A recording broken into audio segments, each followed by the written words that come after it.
Hello friends, welcome to the selection campus. आपका अपने YouTube channel पे बच्चों बहुत बहुत स्वागत है। जैसे भी बच्चों आपको पता है एसएससी सीएचएसएल का नोटिफिकेशन आउट हो चुका है। तो जो बच्चे 12th कर चुके हैं उनके लिए बहुत अच्छी अपॉर्चुनिटी है।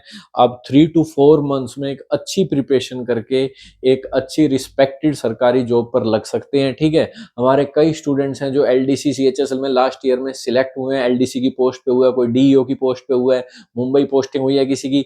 तो जो भी इसकी तैयारी करना चाहता है और इसकी नोटिफिकेशन को अच्छे से समझ लो पहले, फिर इसकी तैयारी के बारे में बताऊंगा कि आप क्या कर सकते हैं। नोटिफिकेशन समझिए तो ये उन बच्चों के लिए जिन्होंने सिर्फ और सिर्फ 12th की हुई है, ठीक है, वो इस फॉर्म को फिल कर सकेंगे। बच्चों वैकेंसी देखो, लास्ट ईयर के मुकाबले डबल से भी ज्यादा वैकेंसी है। लास्ट ईयर सिर्फ 1600 आई थी, अगर मैं 2023 की बात करूं तो इस बार आई है बच्चों 3712 वैकेंसी। ठीक है, और फॉर्म 8 अप्रैल से आप भर सकते हैं, 8 अप्रैल से, और 7 मई इसकी लास्ट डेट रहेगी। 7 मई तक क्यों जाना है, आपने पहले फिल कर लेना है। ठीक है, 8 अप्रैल से 7 मई के बीच में आप फॉर्म फिल कर सकते हैं। एग्जाम डेट बच्चों रहेगी 1 से लेकर 12 जुलाई के बीच में। कब? 1 से 12 जुलाई में लगातार एग्जाम होंगे, क्योंकि पूरा देश एग्जाम देता है इसका। तो 1 से 12 जुलाई तक चलते रहेंगे ये 12 दिनों तक। ठीक है बच्चों, क्वालिफिकेशन में ऑलरेडी आपको बता चुका हूं, सिर्फ और सिर्फ 12th है। एज आपको मैं बता चुका हूं, 18 से 27 साल का बच्चा भर सकता है। ये नहीं कि आपको मैं तो 30 साल का हूं पर मैंने 12th की हुई, आप नहीं फिल कर पाएंगे। सिर्फ 18 से 27 साल तक आपकी एज होनी चाहिए। अगर मैं इसे ऐसे ईयर में बताऊं तो आप 2/8/1997 से पहले नहीं होने चाहिए। ठीक है, अगर आप 1996 में पैदा हुए हैं या 7 जुलाई में पैदा हुए हैं, जुलाई 90, तो आप नहीं फिल फॉर्म कर पाओगे। इससे पहले नहीं होना चाहिए और इसके बाद पैदा नहीं होने चाहिए। आप 2006 1/8/2006 के बाद पैदा नहीं होने चाहिए और नोट बिफोर इससे। ठीक है, ये आपकी बर्थ डेट के लिए बताया मैंने।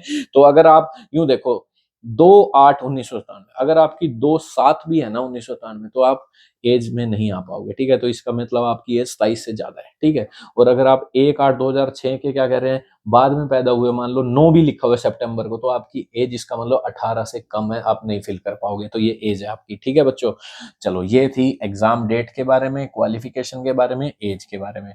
अब आपको मैं बताता हूँ इस एग्जाम की तैयारी कैसे करते हैं बच्चों। तैयारी के लिए मैं आपको बता दूं, इस एग्जाम में पहले प्री होता है और फिर मेंस होता है। प्री में कौन कौन से सब्जेक्ट आते हैं ये सीख लीजिए।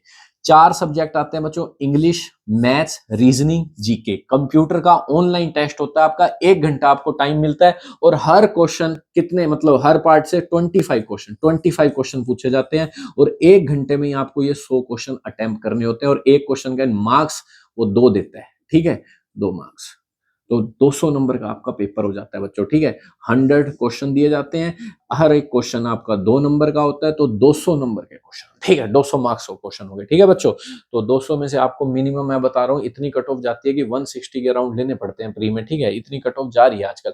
फिर आप जैसे ही प्री क्लियर कर देते हैं, आपका नाम आ जाता है। ठीक है, प्री के में क्वालिफाई कर देते हैं तो आपका मेंस होता है। ठीक है, और आजकल क्या हो रहा है, प्री में बेटा मार्क्स भी नहीं जोड़ते, वैसे क्वालिफाइंग नेचर का हो चुका है, सीजीएल भी और सीएचएसएल भी। मेंस होता है फिर आपका बच्चों, मेंस के आपके नंबर जुड़ते हैं और फिर आपका सिलेक्शन होता है। मेंस में भी फिर से यही चारों सब्जेक्ट, जैसे अब तक क्या हो रहा था, मेंस में सिर्फ मैथ्स इंग्लिश होती थी, अब ये चारों सब्जेक्ट पे काम करना पड़ता है बच्चों। फिर से आपसे मैथ्स रीजनिंग के क्वेश्चन पूछे जाएंगे, इंग्लिश के क्वेश्चन पूछे जाएंगे, जीके के क्वेश्चन पूछे जाएंगे। बस अब क्वेश्चन बढ़ा दिए गए हैं और मार्क्स भी बढ़ा दिया पर क्वेश्चन का। रीजनिंग के 30 क्वेश्चन, मैथ्स के 30 क्वेश्चन, और एक क्वेश्चन 3 नंबर का, तो ये हो गया 90 तो 180 का हो गया रीजनिंग मैथ। ठीक है, 1 घंटा दे देंगे आपको, इन दोनों को सोल्व करो। फिर से एकदम से कंप्यूटर के क्या कहते हैं, विंडो ओपन होगी और जीके इंग्लिश ओपन हो जाएगी। और इंग्लिश 40 क्वेश्चन और जीके के 20 क्वेश्चन, फिर से एक क्वेश्चन 3 नंबर का। और नेगेटिव मार्किंग सुन लो बेटा, मेंस में नेगेटिव मार्किंग कोई नहीं बताता, मैं बता रहा हूं आपको पूरा डिटेल। नेगेटिव मार्किंग रहेगी 1 नंबर की मेंस में, 1 नंबर कट जाएगा, एक क्वेश्चन गलत होते हैं। ठीक है, 3 तो गए और एक और गया, टोटल 4 गए तुम्हारे। ठीक है, अगर गलत कर दिया तो 1, और इसमें 0.5 किया नेगेटिव, इसमें कम है नेगेटिव मार्किंग। मतलब देख लो, क्वेश्चन में नंबर मिल रहे हैं 2, ठीक होते ही गलत होते ही 0.5 कट रहे हैं। ठीक है, कम से कम 4th हिस्सा कट रहा है, इसमें तो तीसरा हिस्सा कट रहा है बच्चों। 3 नंबर मिल रहे हैं और कट 1 रहा है नेगेटिव। ठीक है, एक क्वेश्चन के नंबर कितने मिल रहे हैं, 3, और कट कितना रहा अगर गलत होती 1।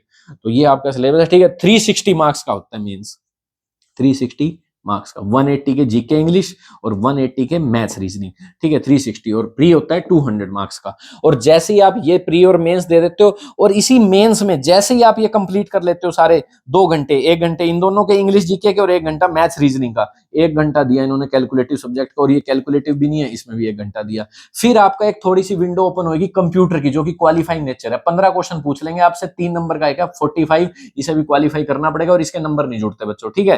कंप्यूटर के ये एकदम से ये सारा जैसे 2 घंटे हो जाएंगे, कंप्यूटर की विंडो ओपन होगी, 15 क्वेश्चन पूछे जाएंगे आपके, ठीक है। और एक क्वेश्चन बता दिया, इसमें भी 3 नंबर का है, नेगेटिव मार्किंग वही रहती है एक की, तो ये बस क्वालिफाई करना होता है कंप्यूटर का टेस्ट, इसका मतलब आपको कंप्यूटर भी पढ़ना पड़ेगा, ठीक है। तो जैसे ही आपका ये हो जाता है, उसी दिन ये क्या करेंगे, या उसके थोड़े दिन बाद डेट निकाल लेंगे, या उसी दिन भी हो सकता है, आपका पोस्ट के अकॉर्डिंग जितने अच्छे नंबर आते हैं आपके, उस पोस्ट के अकॉर्डिंग आपको एलडीसी या डीओ की पोस्ट मिलती है। और डीओ में स्किल टेस्ट होता है कि एमएस वर्ड पावर पॉइंट की इसको स्लाइड बनानी आती है या नहीं, और एलडीसी में टाइपिंग करवा लेंगे, अगर LDC lower divisional clerk data entry operator, तब आपका सिलेक्शन हो जाएगा, ठीक है। ये सब पेपर देने के बाद टाइपिंग वगैरह तो होती है, स्किल टेस्ट अलग अलग पोस्ट के अकॉर्डिंग, इसमें डाटा एंट्री ऑपरेटर की पोस्ट होती है, लोअर डिविजनल क्लर्क की पोस्ट होती है। ऑल इंडिया आपको कहीं भी मतलब पोस्टिंग आ सकती है इसमें, ठीक है बच्चों। मार्क्स अच्छे हैं तो आपको दिल्ली में मिल सकती है। तो ये थी बच्चों, मैंने सारा सिलेबस डिटेल में बताने की आपको कोशिश की है। अगर आप चाहते हैं, देखो तैयारी करना एक अच्छे बेहतरीन टीम के साथ, जिन्होंने खुद एग्जाम देखे, उन्हें पता है एक एक चीज की कैसे बच्चों को टाइम मैनेज करना है। टाइम मैनेज होता नहीं, लोग आजकल कोचिंग ले रहे हैं, सिर्फ टाइम मैनेज करना नहीं सिखाया जा रहा। वहां जाता है बच्चा, 1 घंटा कब बीत जाता है उसे यही नहीं पता, मैथ्स के 15 ही क्वेश्चन हो पाते हैं। टाइम मैनेज बहुत जरूरी है। तो आप हमारे इंस्टीट्यूट महिंद्रा से जुड़ सकते हैं बच्चों, जो कि हिसार रेड स्क्वायर मार्केट में है। मोबाइल नंबर मैं लिख रहा हूँ 8708243324, अपनी क्लासेस स्टार्ट कर सकते हैं। 9 से 1 बैच है जिसमें चारों सब्जेक्ट की क्लास डेली लगती है, ठीक है बच्चों। तो आप आइए और ज्वाइन कीजिए। Thank you.